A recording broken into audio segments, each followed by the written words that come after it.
प्रेरितों के काम 2 अध्याय उसकी पहली आयत में क्या उतरा था? पवित्र आत्मा। आग की सामर्थ्य से भरकर पवित्र आत्मा उतरा, पवित्र आत्मा की शक्ति उतर आई। और वे पवित्र आत्मा की सामर्थ्य को जैसे उन्होंने उतरता हुआ महसूस किया, उसके बाद बाइबल कहती है वो ऐसी भाषाएं बोल रहे थे कि लोगों ने कहा शायद ये मेरी भाषा बोल रहे हैं, शायद ये मेरी भाषा बोल रहे हैं। वहां पर शोर मच गया, लेकिन कोई भी समझ नहीं पा रहा था कि वो क्या कह रहे हैं। अगर वो पंजाबी बोल रहे थे तो पंजाबियों को समझ आना चाहिए था कि उन्होंने क्या बोला। अगर वो मराठी बोल रहे थे तो मराठियों को समझ आना चाहिए था कि वो क्या बोल रहे हैं। अगर वो इंग्लिश बोल रहे थे तो इंग्लिश बोलने वाले को समझ आना चाहिए था कि वो क्या बोल रहे हैं। फिर क्यों समझ नहीं आया? इसका मतलब यह है वो भाषा केवल परमेश्वर समझ सकता है, क्योंकि उस भाषा को केवल परमेश्वर ने अपने और विश्वासियों के लिए बनाया है। Amen. Praise the Lord. Praise the Lord. सैकड़ों आयतें हैं मेरे पास। मैंने पिछले समय में आपको प्रॉपर इसके बारे में समझाया था कि क्या क्या बाइबल में लिखा है। और यदि आप बहुत ज्यादा अन्य भाषा के बारे में सीखना चाहते हैं तो आप मेरे उन वीडियोस को देख सकते हैं जहां पर बताया गया अन्य भाषा क्या है, अन्य भाषा बोलना सही है या गलत है। पर मैं आज आपको केवल ये बताने के लिए यहां खड़ा हुआ हूं कि आप अपने अभिषेक को कैसे बढ़ा सकते हैं, आप अपनी आत्मिक उन्नति कैसे कर सकते हैं। आप बहुत बार कमेंट में लिखते हैं, बड़ी बड़ी मिनिस्ट्रीज को लिखते हैं, प्लीज प्रे फॉर मी, मेरे लिए प्रार्थना कीजिए, मेरी आत्मिक उन्नति हो जाए, मेरे लिए प्रार्थना कीजिए, मैं आत्मिक बढ़ोतरी में आ जाऊं। ध्यान से सुनिएगा, आत्मिक बढ़ोतरी आप स्वयं कर सकते हैं, आत्मिक उन्नति आप अपने आप कर सकते हैं। बाइबल कहती है, यदि मैं आपको ना बताऊं कि बाइबल क्या कहती है तो एक दिन मेरा न्याय किया जाएगा, जब तेरे पास बाइबल थी तो तूने क्यों नहीं बताया। तो मेरा काम है आपको बताना कि क्या कैसे आपकी आत्मिक उन्नति होगी। Praise the Lord. ध्यान से सुनिएगा, कैसे पौलुस की आत्मिक उन्नति हुई, कैसे पतरस की आत्मिक उन्नति हुई, कैसे पतरस अपने परिवार से बढ़कर यीशु के काम को महत्व देता था, कैसे पौलुस जी अपने परिवार से बढ़कर वो यीशु को महत्व देते थे, कैसे स्तिफनुस जी अपने परिवार से बढ़कर यीशु को महत्व देते थे, कैसे तीमुथियुस, कैसे यूहन्ना, याकूब अपने निजी जीवन से भी बढ़कर परमेश्वर को महत्व देते थे। मैं बताता हूं कैसे। वो लगातार अन्य भाषा में प्रार्थना करते थे, वो लगातार अन्य भाषा में प्रार्थना कर कर अपनी आवाज को परमेश्वर को सुनाते थे। याद रखिएगा, यदि आप अन्य भाषा में प्रार्थना करते हैं तो आपकी आत्मिक उन्नति होगी, आप आत्मिक उन्माद में बढ़ेंगे, आप आत्मिक ग्रोथ में बढ़ेंगे, आपका अभिषेक बढ़ना शुरू हो जाएगा। आमेन, आमेन। आपका वचन सुनाने का दिल करेगा। आमेन। आप लोगों के साथ वचन शेयर करना शुरू करेंगे। आमेन। Praise the Lord. आप लोगों से बात करेंगे कि क्या आप यीशु को जानते हैं, और लोग कहेंगे चुप रहो, यीशु के बारे में मत बोलो। अगर तुम बोलोगे तो हम विरोधियों को बुलाएंगे, और वो व्यक्ति क्या बोलेगा, जिस मर्जी को बुलाओ, लेकिन मुझे परमेश्वर ने कहा है कि आपको वचन सुनाना है। वो निडर हो जाएगा, वो डरेगा नहीं, वो भयभीत नहीं होगा, क्योंकि बाइबल कहती है कि जहां मैं तुझे खड़ा करूं वहां तू खड़ा होगा। आमेन। उनके मुख को देखकर मत डरना, मैं तुझे जहां खड़ा करूं वहां तू खड़ा होगा, और जो कुछ तुझे बोलने के लिए प्रेरित करूं वो तू बोलेगा। डरते कौन हैं जिनके पास पवित्र आत्मा नहीं है? डरते कौन हैं जिनके पास परमेश्वर का संबंध नहीं है? डरते कौन हैं जो परमेश्वर के साथ घनिष्ठ संबंध नहीं बनाकर रखते? आप उनसे कभी भी बोलिए, कभी भी कहिए चलो सुसमाचार प्रचार करने चलते हैं, आओ थोड़ी देर के लिए, तो उन्होंने बोलना नहीं नहीं नहीं।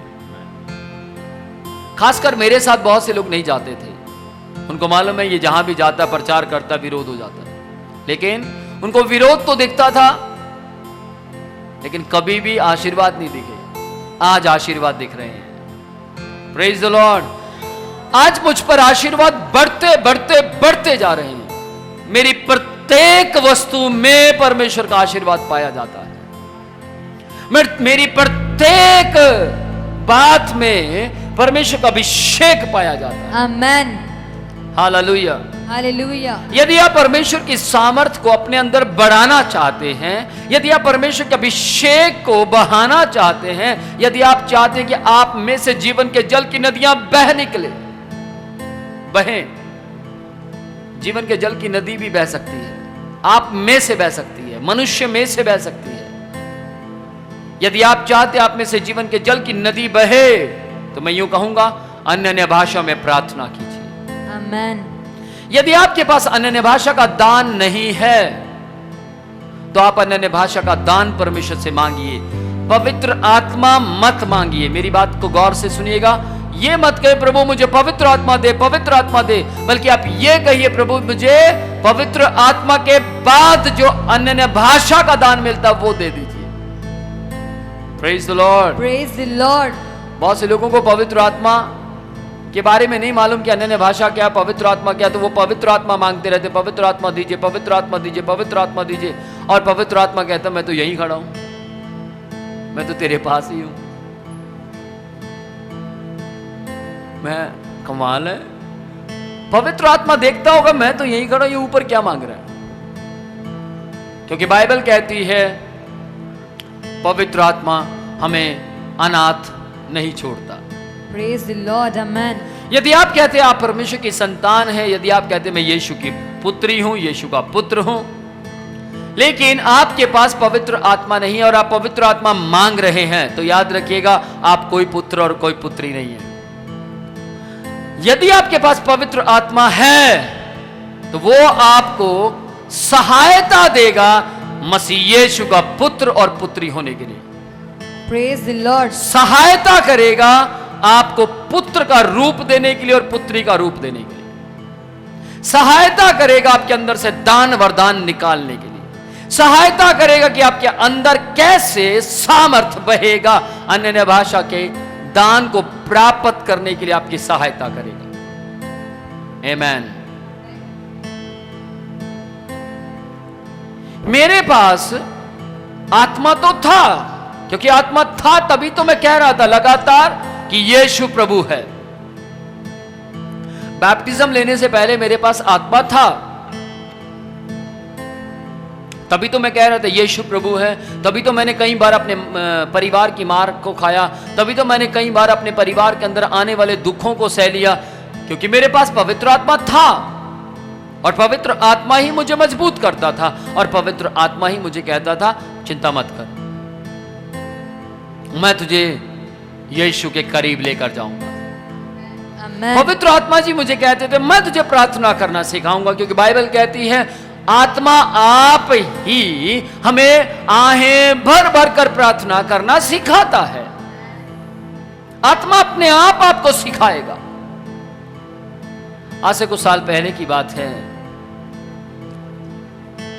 मेरे पिता मुझसे पूछने लगे कि मालूम नहीं क्यों मैं जब भी प्रार्थना करता हूं कभी मेरी कान में खारिश होती है, कभी मेरे सिर में खारिश होती है, कभी मेरे पैर में खारिश होती है, कभी मेरे कहीं खारिश होती है, ऐसा क्यों? तो मैंने उनको बताया कि आप एक काम करो, आज के बाद खारिश नहीं होगी। आप बोलो कि हे शरीर तू परमेश्वर की आत्मा का मंदिर है, इसलिए मैं तुझे परमेश्वर के हैंड ओवर करता हूं, परमेश्वर के हाथों में सौंपता हूं, और मुझे परेशान करना बंद कर, मेरे साथ परमेश्वर की महिमा कर। Praise the Lord. उनको थोड़ी सी ये बात बताई और आज तक उनके शरीर ने उन्हें परेशान नहीं किया। यदि आप कभी कुछ करते हैं, कभी कुछ करते हैं, कभी कहीं हाथ लगाते हैं, कभी कहीं पर हाथ लगा रहे हैं, ऐसा आपके जीवन में भी होता है। तो जो मैंने पापा से बोला आप भी कीजिए। फिर कुछ समय के बाद पापा मुझसे सवाल पूछने लगे कि एक बात बताओ मुझे, आपकी माँ जब भी प्रार्थना करती थी बहुत रोती थी, बिलक बिलक कर प्रार्थना करती थी, मेरे आंसू नहीं आते, मैं भी रोकर परमेश्वर के सामने प्रार्थना करना चाहता हूं। मैंने उनको बोला ये मैं नहीं सिखा सकता, ये तो पवित्र आत्मा जी ही करवा सकते हैं। आप पवित्र आत्मा से बोलिए, पवित्र आत्मा जी मेरी मदद कीजिए, मेरी सहायता कीजिए। ध्यान से सुनिएगा, पापा ने उस वक्त पवित्र आत्मा से रिक्वेस्ट की जब उनके पास अन्य भाषा का दान नहीं था, और उन्होंने पवित्र आत्मा से कहा, पवित्र आत्मा जी मेरी मदद कीजिए, मैं भी रो रो कर आहें भर भर कर प्रार्थना करना चाहता हूं। और कुछ समय के बाद पापा ने मुझसे बोला कि मैं करने लग गया हूं, मैं हैरान हूं लॉर्ड कि मैं अन्य भाषा तो नहीं है मेरे पास, लेकिन मैं रो रो कर प्रार्थना कर रहा हूं। मैंने बोला पापा इसका मतलब पवित्र आत्मा आपसे आहें भर भर कर प्रार्थना करवा रहे हैं। गौर कीजिए, वे लोग गौर करें, वे लोग ध्यान दें इस बात के ऊपर कि परमेश्वर आपके जीवन के अंदर भी ऐसा कर सकता है।